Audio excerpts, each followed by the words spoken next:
Yeah, that's probably the Was. issue. Looks like we're live. Was. We're live. Okay. What a disaster. Hello, we're live. And we got massive issues today with Facebook is deleting our streams. And it's telling me to go live, and we are live. So there you go. I don't even know where we're streaming. So if you are seeing this, you're very, very fortunate. And obviously, the topic is meant for you today because other than that, we're just talking to ourselves. Um, all right. Today, we are talking about who should you listen to? And it's actually quite ironic considering that it's very difficult to listen to us today. So it's quite a timely topic. So I'd like to welcome the rest of the team on. Where are we? We got Karen, Remo, and Sio. G'day, guys. How you going? Hey, Good. Scott. How's it going? Good. Yeah. All right. Okay. So today's topic is, as I said, who do we listen to? And it's all about where people get their information from, who should they be listening to, and what have you. I've got some data to go through shortly. But Sio and Remo, you guys probably come up with this more than me in terms of when you're talking to all our clients. And who are the people they're listening to? And, what's actually happening out there? Are people just going down the pub and getting their advice? Or are they listening to, someone much more reputable like some sort of Instagram influencer? I'll let Theo go Yes. first if you want to answer that. Yeah, sure. So, just let me know if you can hear me correctly. You can hear me okay now. Yeah, My I got voice you. is Yeah. coming through. Okay, awesome. So, Scotty, we get a lot of different inquiries from different professionals, such as mortgage brokers to IT professionals and engineers is another one, and depending on their different industry or their background, they are listening to those who have already started in the property market, who may be in a similar position to them and have gotten started, but what they're looking for now is where to take things to the next stage. So if they've already got a property portfolio, or at least have their own property with a bit of equity in it at the moment, they're either listening to colleagues in their similar industry. So to give you an example, a mortgage broker, and this is probably something I'd like to ask you, Scott, to get a bit of feedback around. But a mortgage broker might be getting feedback from their clients saying, is it the right time to refinance? Should I be getting equity out? Should I be looking at my borrowing capabilities to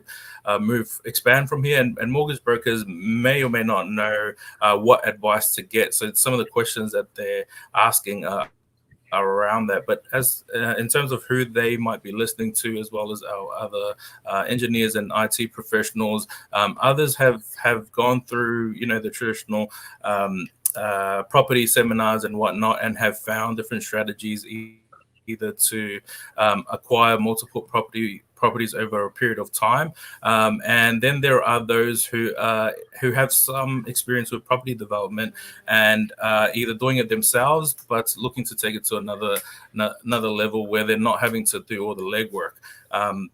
So that's kind of where they're at and who they're kind of listening to, and the experience that I'm seeing so far from those who have inquired over the last few months.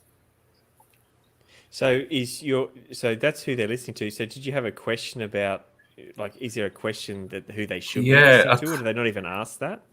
Yeah, well, a question I'd like to ask is, and this one's having spoken to a number of different mortgage brokers, is and this would apply for the others, where they might be inquiring, because everyone would be inquiring with their mortgage broker to find out what should they be doing with their equity at the moment. So that's a question from their clients, but also from our clients as well as the mortgage brokers. What advice should the mortgage brokers be giving their clients, and relative to today's market? Yeah. I know we touched on this a little bit with the property cycle last week. Yeah. Okay. So I guess there's two parts to that sort of thing, right? So we've got the what are advisors advising others, and then also what are those advisors? Are people actually going to those advisors in the first place? So let's rephrase that question. Say, should someone be listening to their mortgage broker? I mean, what do you guys think? Do we find that our clients listen to the mortgage brokers, or is that not something that they do? I find that a lot of the clients that I speak to do listen to mortgage brokers.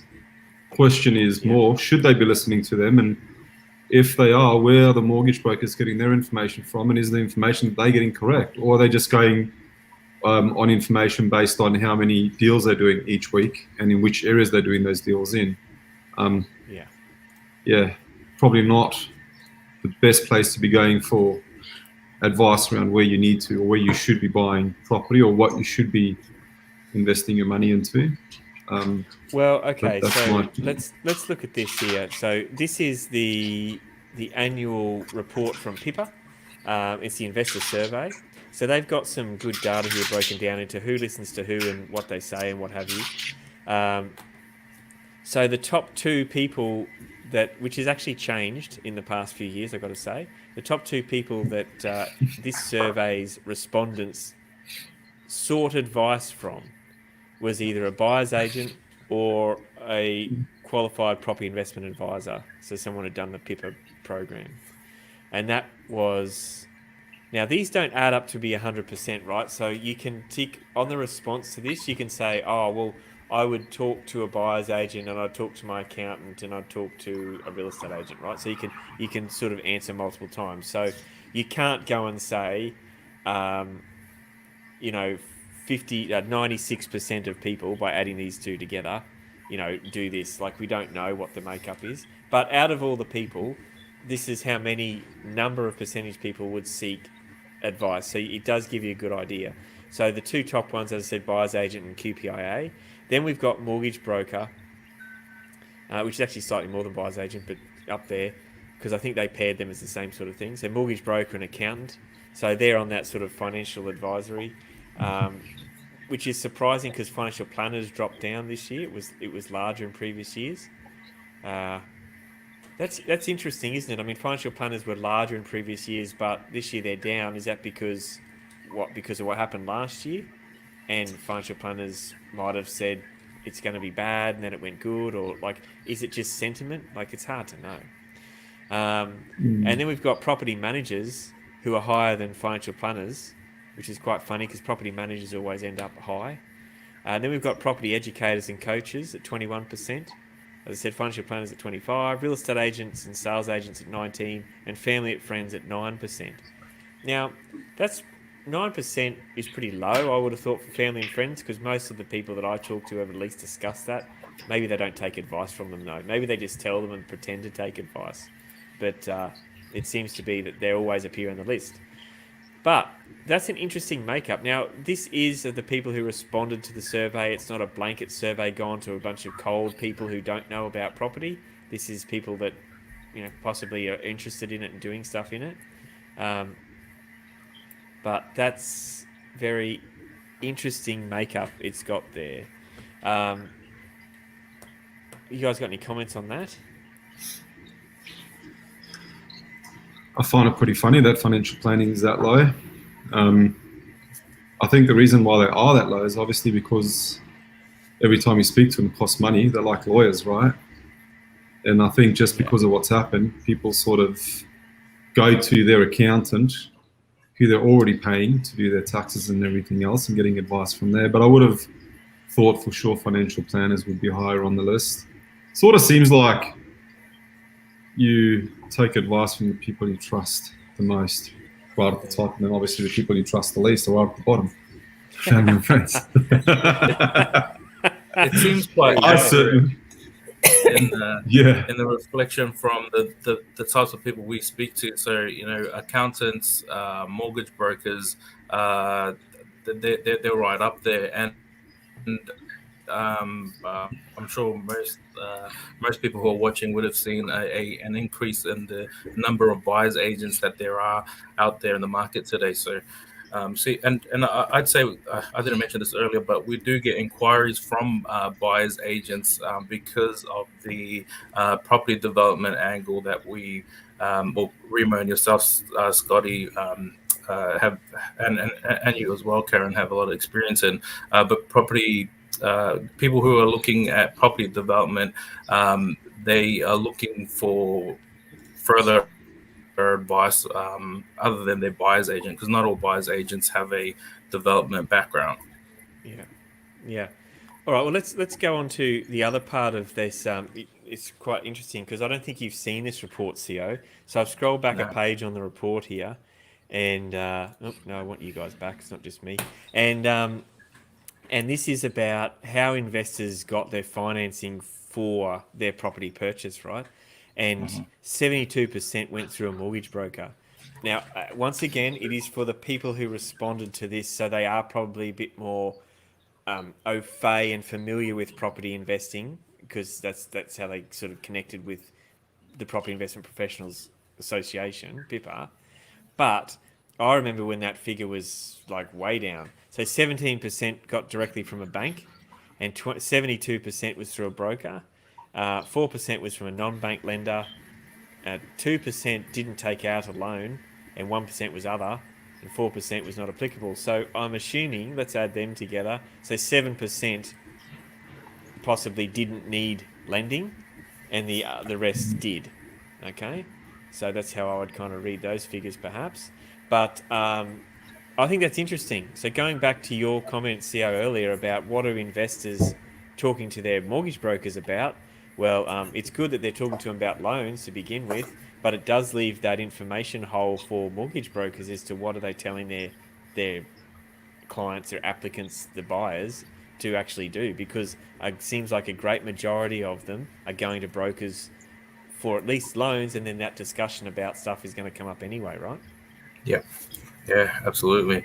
It was interesting what you shared on the previous image, because the thought that I had around who do people talk to was either they're speaking to property advisors, buyers agents, and brokers and accountants, or the bottom half, which is depending on their industry, their colleagues, their family and friends, which is seems to be a lot less on the bottom half. So let's focus on the top, where the people should people be listening to buyers agents, accountants, mortgage brokers, and what are some of the things that they should look out for, from a mortgage broker's perspective. They're probably thinking, for consumers or investors, mortgage is like oxygen. They need it in order to get ahead. That might be one perspective from a broker, but from your perspective, or with the best intent to give investors and homeowners the best advice as to what kind of things should they be looking out for. Obviously, the mortgage broker has the best interest in them being able to maximize their serviceability and their potential and where things move forward. But what can clients look out for in terms of what information should they be listening to and be looking out for, as well as for mortgage brokers themselves, as to be able to pass that kind of information on to clients? Yeah, well, so to make sure I understand your question, what we're saying is, if you're getting information from someone like a mortgage broker or even an accountant, then where are they getting their information from, right? Is that what we're trying to, and where should they be getting it from? And that's really difficult, because I see this snapshot here on the screen. I don't think I can make it any bigger without losing some areas here, but It's pretty I clear see though. that You as- can see it. it's pretty comprehensive. Hey, but okay. So the problem we got is, does the accountant or mortgage broker who rate really highly, are they getting their information from family or friends, or a real estate agent, or are they getting it from a buyer's agent or a QPIA, or a data source, or you know what I mean? And that's the problem. So I think this is a really good start, but I think what you're asking is right, CO, is where do those people get their information from? Even where does a buyer's agent get their information from? So you go and say to a buyer's agent who works in Brisbane, is it good to go and buy this house in Brisbane? Should I be buying in Brisbane? Is he going to say, no, you need to go and buy in Melbourne? This is the problem, right? So, or conversely, I know there's a bunch of buyer's agents in Sydney and Melbourne who don't even buy in that state, right? They only buy in Queensland. Now, is that because that's the best state at the moment, or is that because it's just easy for them to buy in Queensland and they don't have to go and inspect it, or what? Like, even though it could be the right answer, how do they get to that answer? So there's a whole lot more to it than simply just going, oh, good. But it's a good start, right? And accountants always rate pretty highly. Like, I mean, that's really up there. Those top four are pretty equal, right? Accountants, mortgage brokers, QPIA and buyer's agents are all pretty high and equal together. And then the next section, as you said, is very interesting and never see, every year it's the same, and Karen and I always talk about it, is property managers. They're so high on the list, right? How is a property manager become even in the list for advice on buying an investment property? Now that's not belittling property managers, but I know I got good mates that are property managers, and they are absolutely flat out doing the best they can to look after that person's asset because they're good property managers. They don't have a huge amount of time to see other markets. They are absolutely entrenched in their own market. Now, you can be a full-on busy property manager at the back of Winton in Queensland, and it doesn't mean that you should be investing there, right? It doesn't mean that they have a bad business. They could be looking after all the property rentals that are there, etc. But why would you go to them for advice just because they were managing your property in that area? They're a result of your investment strategy, not a precursor to it.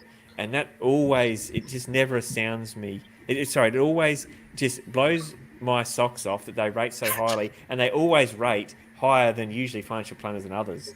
You guys got any thoughts on that? But it's the same reason why a real estate agency has a property management arm. Yeah. Because so many owners, and I'm just talking to someone today, who said, we just sold our house. They're the ones who run the rental. So it's a lot easier to deal with the same company that's renting and just go to the agent and go, hey, can you sell my house? And you go organise the tenants and you go and do all that. And that's as much research as a lot of people do in finding an agent to sell their property, is because part of their agency is a property management team. And for a lot of agencies, that's where a lot of their sales come from, is purely the owners going, oh, I want to sell. Can you sell it for me? And you look after after the tenants, and you're not having to get two agencies dealing with tenants. So that's possibly why so many people listen to property managers, because that's their communication channel. Well, if you're listening to them in that regard, Karen, which is you're 100% correct on, is that those people would be selling their property, right? Because that's how they get property managers get their bonus if they're attached to an agency. If someone sells a property, they can get a bonus, and I won't name. There's some big organisations that run that way, a substantial bonus, and then they get another bonus because they get to relist it. There's another let fee and other bits and pieces, and away they go. So it's this whole incestuous circle running around between property managers and real estate agents, which is why at just about any time we possibly can, we use independent property managers who aren't associated with a sales office for exactly that reason. And you'd start to then go, okay, this is now beginning to answer CA's question. Well, how independent are those people? So do I want to listen to a property manager associated with a really big office who is that's their patch, their marketing patch, so to speak, in real estate terms? No. But would I listen to a property manager who's independent, who works with a bunch of different agents in the local area, covers a large amount of ground in that region? Yeah, okay. I could see how you'd want to start talking to them. So it depends on that person, where they get their information from, how impartial they are, what's their motivations, what's their agenda, all that sort of stuff. And you've got to ask yourself these questions when you're getting information from anybody. Yeah, and it doesn't surprise me that property managers are up there. Having worked with property managers and seeing what it takes for them to build their clientele, it takes a significant amount of rapport and relationship with their clients in order to gain that trust and be able to get consistent referrals. But one thing I'd mention is the number one question that property managers often get, and they often hate getting it, is what's happening in the market. That's what their clients get, and as you mentioned earlier, they're too busy to actually know what's going on in different markets or markets across the country, but they may have a pretty good idea of what's happening in their local market. But because it takes a level of relationship and trust to grow their business, they often become the go-to experts as to what else is happening in the property market, or what should I be doing now. Yeah, that's right. I think you're right. I think that they can be trusted when they've got your asset if they're good, and they can be trusted to know what's going on in that local area. But are they the best people to give you a strategy, on a nationwide basis? And a salesperson sure as heck isn't either, because all they're going to want to do is sell you whatever property they got in their hand. And then, so then you work back up that list as we go with the, accountants and financial planners and mortgage brokers, etc., etc. So, yeah, I think the big issue comes as to where do people get their information from, how impartial is it, and how does it apply to you in your situation? It's fine to have a bunch of information, but how does it apply to you? Like, this market's going to go well here for the next 3 years. Oh, yeah. I've kind of got a 15-year plan. So is that good or bad? Well, I'm not saying, because it's a hypothetical situation, but those are the questions you need to ask yourself. Just because something's planned to go well for the next 24 to 36 months, then what? Does it tank, or does it just go okay?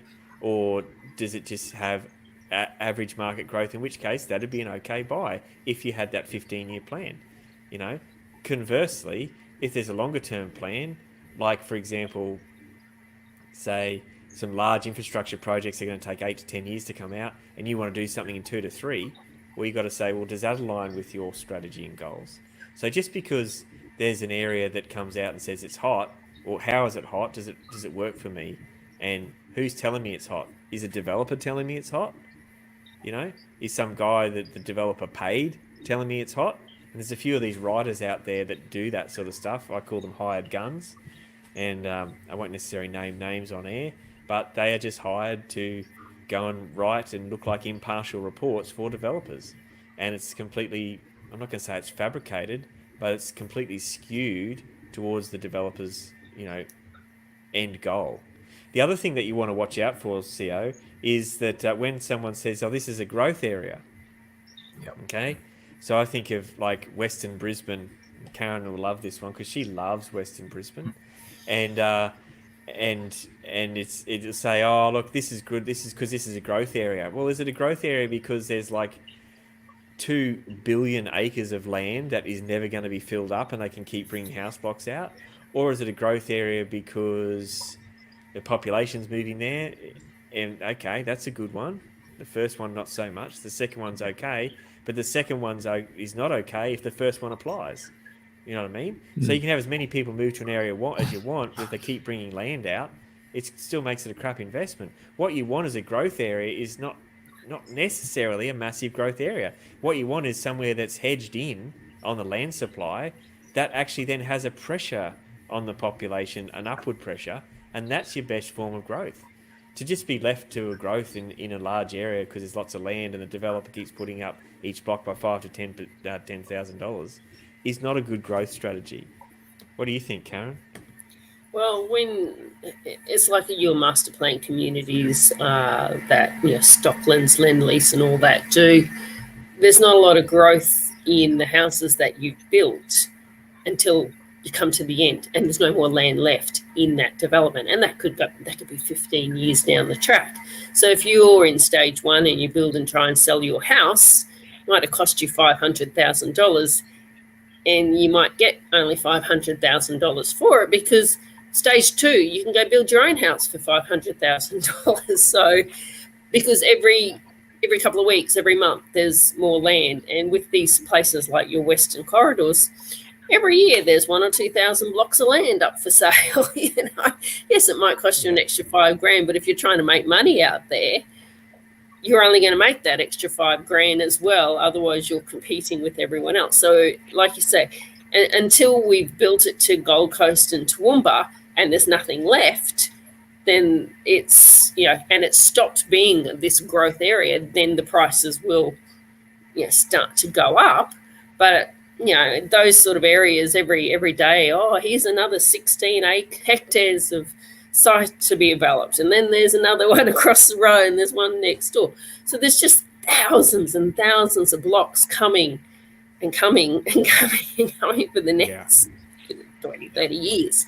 So it takes a very, very long time for you to actually regain any of that money, if ever at all. Yeah. Yeah, that's a good point. Hey, Co, I know we're getting to the end of the time here on our wonderfully, what would you call it? Electrically gremlin embedded issue of Property Realm here today. Even Facebook kicked us off. So there you go. Whether that was our own doing or not, I'm just going to say Facebook kicked Facebook's itself already off today. So yes, it's censoring itself and us at the same time. It's doing a fantastic job. But let's look at this thing here. This is once again back to this Pippa report, and so this is where people want to buy, right? Now I find this not surprising at all, but it's probably a lot more weighted towards what I thought the answer would be than I thought it would be. Okay, so let me clarify that. I thought Queensland would come out on top, okay, because of what's been going on the past 12 months. But I didn't think it would come out that much significantly on top, because the people I talk to from Melbourne, Sydney are still very much buoyant about their area, and are looking for deals in those areas and other bits and pieces when we do some of our strategy sessions, right? So this number actually surprised me. It says it's a staggering 58% believe that Queensland offers the best property investment prospects over the next year, which is up from 36% last year, which is already fairly high. So that's a pretty large number, right? So that is going to put an enormous amount of pressure on housing up here. Whether it puts pressure on things like industrial and business and other bits and pieces, I don't know, because I don't know if these people are just buying homes or they're actually moving here.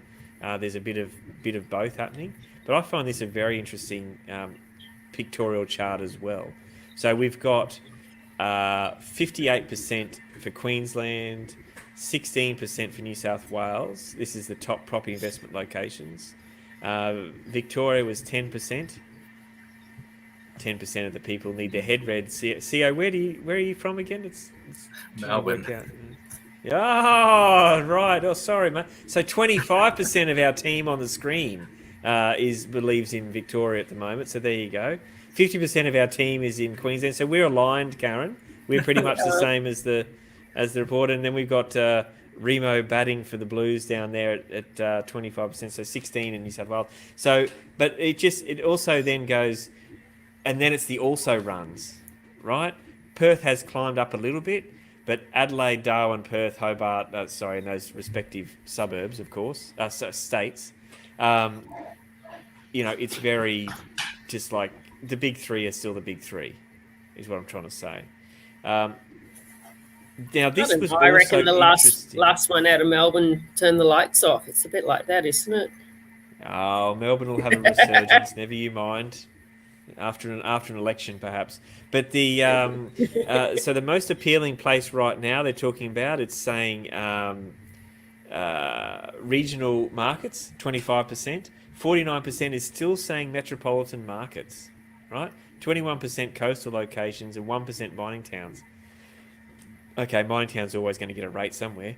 But if you add coastal and regional, because really, if it's coastal, it's probably not metropolitan, right? I mean, I'm just reading into the data here. Then that kind of adds up to an equal spread between regional, coastal, and metropolitan. So that's a pretty interesting dynamic as well. What are you guys' thoughts? We only have to look at the population and the prices of properties and certain places I know I've got friends that are in the middle of absolutely nowhere. There's no rentals available, and before you could, pick of anyone in the street that you wanted, there's just nothing there because a lot of people can't afford the cities, or they realise how boring a city is when everything's closed. And there's so much working from home. So you can go live somewhere in the country where you outrightly will own your house and you work from home. And you don't have those debts and you don't have traffic. And so, yeah, the country areas in Queensland, New South Wales and regional Victoria have seen a huge influx of new buyers and people just moving there in the last 18 months. I agree. I wouldn't have thought the inner city market would appeal to anyone in the current situation other than parkour runners for a bit of free running, because there's nothing else around and everything's closed and you can run up the side of a building pretty easily. No one's there to stop you. And I think that's a pretty small market in Australia. I don't think that's a big segment of the population. And I didn't see that even rate in this report. 0.00003% of people are moving there because they're parkour runners. What you're saying is totally correct, Karen. People that boredom. People are enamored with the big city and the big smoke and the action. But if you turn that action off, then what is it? And that's the question that I think a lot of people are going, oh, what are we doing here? I know we're kind of going off topic from where to get your information from, but this is the data, and this is what it's saying, that these other areas, other than city, probably for the first time in a long time, are rating really as equal or stronger than what the city markets are. All right. So, Remo, I'm going to have to stop you there. I know you've been taking up most of the show, but we probably got to call it a day because we've already gone over our 30 minutes, and that's just because, this report's actually fairly interesting, to be honest. But we will make a link on this. CEO, can you do something technical and put a link up in our group for this report? Because it's actually really interesting and people can download the PDF and do whatever they want on that. But is there any other closing comments from us before we call it a day? And look, it's only lunchtime just now in Queensland. You guys, if you've missed lunch, our New South Wales and Victorian participants here today, well, that's too bad, right? Because now it's you're running on weird time at the moment, aren't you guys? Yes. Yeah. So Scott, just to summarize from your feedback and from what you've mentioned, Karen, for the listeners out there who are wondering who to listen to, or now getting some perspective of who they might be listening to previously, where they've had conversations with their property managers, some of the things that they want to look out for is be looking at. Are you still hearing me? Face is looking confused. Yeah. Okay, cool. So still coming across. So you want to look at the demand, depending on where you're looking to buy, not just the current demand, but the ongoing demand. If there is continual release of land, it might be something you want to be cautious of. But at the same time, knowing what the actual numbers are in terms of the interest in a given area. And there was something else you mentioned. My mind's just gone blank. But you mentioned Karen and Scott just recently in regards to what information to look at. So one part was the demand in the area, but then there was something else you just mentioned recently. Well, the land supply. So you got the people supply and land supply, right? So that's sort of the two that you got to. Is the overall right? Really rough things that you look at is what are the people? What's happening with the people? What's happening with the supply of land? That's it. And what you want is an okay or poor supply of land, right? And an okay or great supply of people, right? Anything other than that, it goes the other way. That's what Karen mentioned. Yeah, the rental, so the rental demand. So that's a good indicator of where prices would increase, is where there's no rentals available. Yeah, that's right. Yeah. So that's good.